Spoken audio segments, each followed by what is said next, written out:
नमस्कार विद्यार्थियों, आज हम पत्र लेखन का दूसरा भाग अनौपचारिक पत्र पढ़ने जा रहे हैं।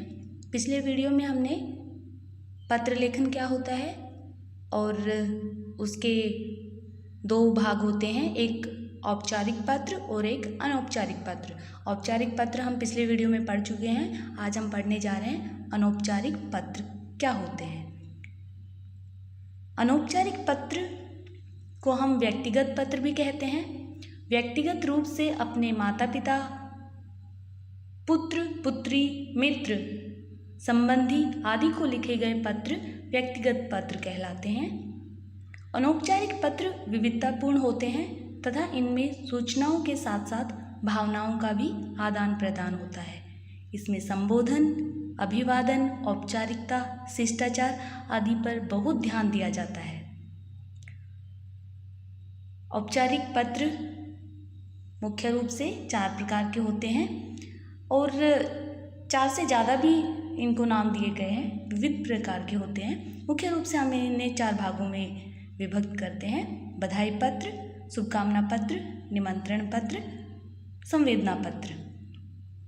अब सबसे पहले हम बात करते हैं कि अनौपचारिक पत्र लिखे कैसे जाते हैं, इनका फॉर्मेट क्या होता है। सबसे पहले आपको ध्यान देना है कि जब भी आप अनौपचारिक पत्र लिखने जाते हैं तो उसे स्वाभाविक बातचीत की शैली में लिखना चाहिए।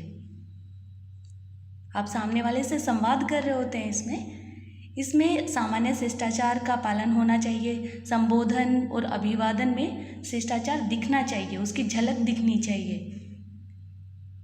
नमस्कार और संबोधन लिखते समय क्रोध या गुस्सा नहीं दिखना चाहिए और पत्र में किसी भी प्रकार के अपशब्द नहीं प्रयोग किए जाने चाहिए। आडंबर दिखाने की कोई ज़रूरत नहीं है, बढ़ा चढ़ा के वर्णन करने की कोई ज़रूरत नहीं है, लेकिन भाव अच्छा होना चाहिए।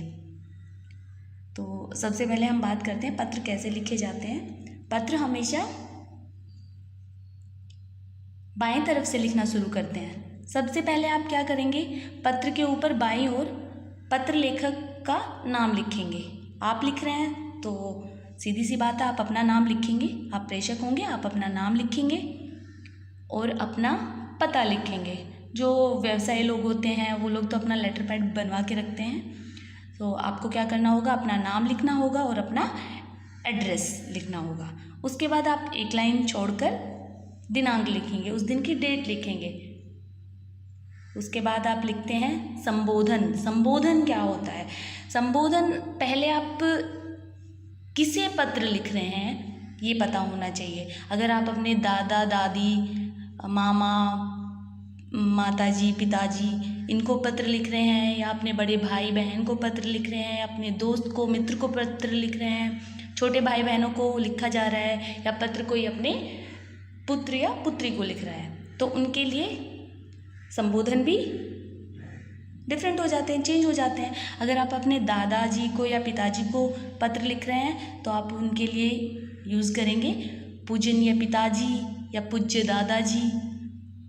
आप अपनी माताजी को या दादी को, नानी को, इनको पत्र लिख रहे हैं तो आप लिखेंगे पूजनीय माताजी या फिर पूज्य माताजी।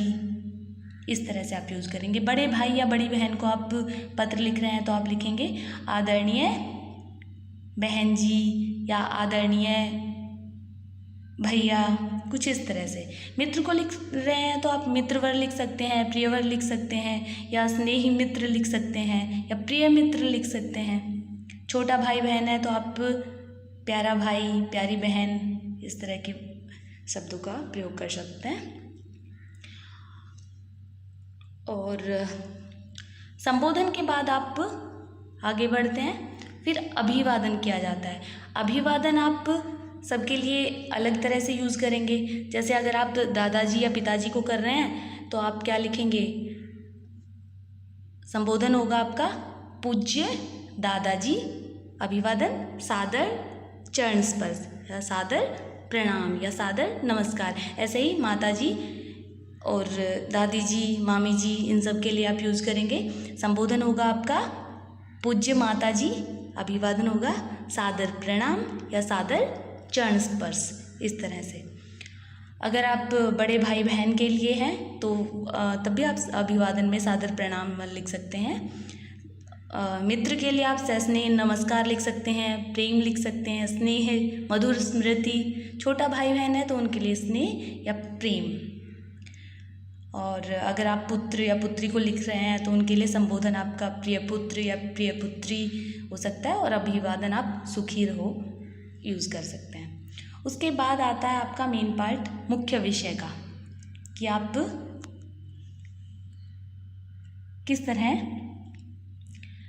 पत्र में क्या लिखने वाले हैं। तो पत्र का मुख्य जो विषय है वो सहज स्वाभाविक होना चाहिए, उसमें रिश्तों का मधुर संबंध झलकना चाहिए।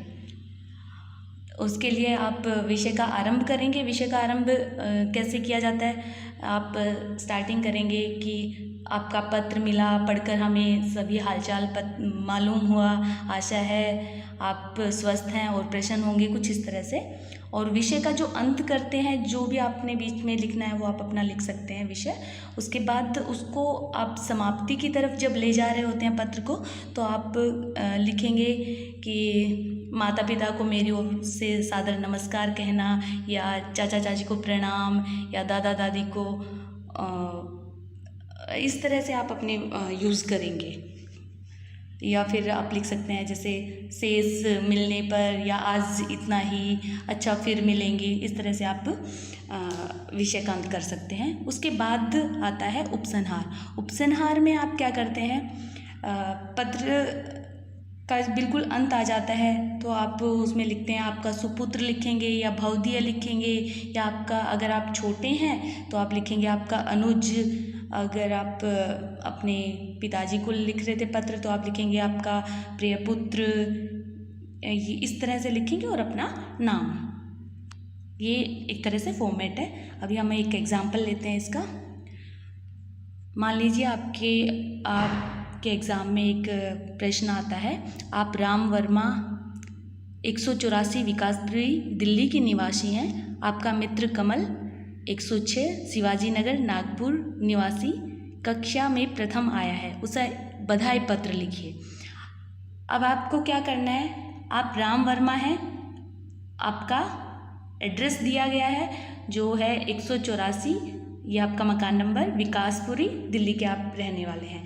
आपके मित्र का भी यहाँ पे एड्रेस दिया गया है। अब आप सबसे पहले ये देखिए कि आपको एड्रेस किसका लिखना है। प्रेषक कौन है, प्रेषक जो पत्र लिख रहा होता है। पत्र कौन लिख रहे हैं, आप लिख रहे हैं, तो आप क्या करेंगे, आप सबसे पहले अपना नाम और अपना एड्रेस लिखेंगे। कई बार एग्ज़ाम में एड्रेस नहीं दिया होता है तो आप स्टार्ट कर सकते हैं इस तरह से, क ख ग लिख दीजिए, फिर परीक्षा भवन अब केंद्र लिख दीजिए, फिर अपना दिनांक, और जैसे मैंने बताया आप बिल्कुल वैसे लिख सकते हैं। अभी इस क्वेश्चन के अकॉर्डिंग हम पत्र लिखना शुरू करते हैं। सबसे पहले आप लिखेंगे अपना एड्रेस, अपना नाम अपना एड्रेस। तो आप अपना नाम लिखेंगे राम वर्मा, एड्रेस 108 विकासपुरी दिल्ली। उसके बाद आप अपनी दिनांक लिखेंगे, और दिनांक कितना है, आज की डेट आप लिख सकते हैं, जो भी उस दिन की तारीख हो। तो आप आज की तारीख लिख रहे हैं वो है 8 मई 2020। उसके बाद आप संबोधन, अब आप मित्र को पत्र लिख रहे हैं तो संबोधन आपका कुछ इस तरह से हो सकता है। आप प्रिय कमल लिख सकते हैं, या प्रिय मित्र लिख सकते हैं, या प्रिय मित्र कमल लिख सकते हैं। फिर अभिवादन कैसे करेंगे आप मित्र को, स्नेह से या प्रेम से या मधुर स्मृति से। जब भी आप संबोधन कर रहे होते हैं तो आपको क्या करना होता है, ये किसका सिंबल है,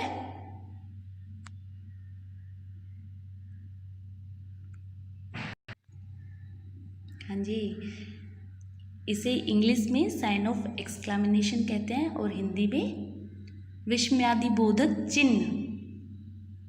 ठीक है, तो अभिवादन के बाद आप अपने मुख्य विषय पर आते हैं, और मुख्य विषय में आप अपना जो भी लिखना वाले हैं, आपके क्वेश्चन में जो पूछा गया है कि आपने क्या करना है, बधाई पत्र लिखना है। बधाई आप किस विषय में लिख रहे हैं, उसके मित्र के कक्षा में प्रथम आने पर। आप लिख सकते हैं कि कल के नवभारत टाइम्स या कोई भी आप अपना अखबार का नाम लिख सकते हैं, उसमें तुम्हारी शानदार सफलता के संबंध में जानकारी प्राप्त कर मुझे प्राप्त कर मुझे जो हार्दिक प्रसन्नता हुई उसे मैं शब्दों में नहीं लिख सकता। और तुम्हारी पढ़ाई के प्रति जो लगन है उसे देखकर मुझे पूर्ण विश्वास हो गया है कि आगे की परीक्षाओं में भी तुम अच्छे अंक प्राप्त करोगे। इस तरह से आप अपना लिखिए और बाद में ये जब आप फिनिश करने पर आते हैं तो आप लिख सकते हैं मेरी शुभकामनाएं सदैव तुम्हारे साथ हैं, इस तरह से लिख सकते हैं। या फिर ये लिखेंगे कि मेरी ओर से माताजी व पिताजी को बधाई व नमस्कार देना। उसके बाद आप उपसंहार करते हैं और वो किस तरह, या तो आप लिखेंगे आप तुम्हारा मित्र या फिर तुम्हारा अभिन्न मित्र